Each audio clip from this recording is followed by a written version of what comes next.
ادھر اگر آپ ٹرمپ کو دیکھتے ہیں تو ٹرمپ کی جیت کو ہار میں بدلنے میں بھی جو بائیڈن اور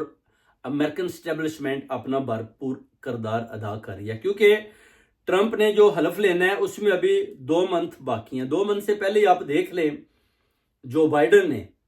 یوکرین کو جو پیغام دیا تھا کہ آپ نے جناب کسی قسم کی مثل جو نہیں چلانی اپنا پوٹن کے اوپر، رشیا کے اوپر، مگر ابھی آپ دیکھیں 2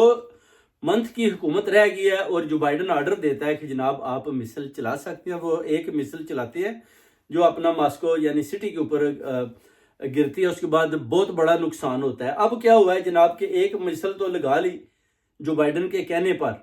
کیونکہ پہلے تو جو بائیڈن اس کو پتا تھا کہ وہ کہتا ہے کہ نہیں یہ کام نہیں کرنا، مگر ابھی وہ دیکھ رہا ہے کہ اگر ٹرمپ آ جاتا ہے تو وہ تو سب کچھ سٹاپ کر دے گا، بولے گا کہ جنگ تو کرنی نہیں، سب فوجیں واپس لائیں، ہمیں تو لڑائی کسی کے ساتھ کرنی نہیں۔ تو اب اس نے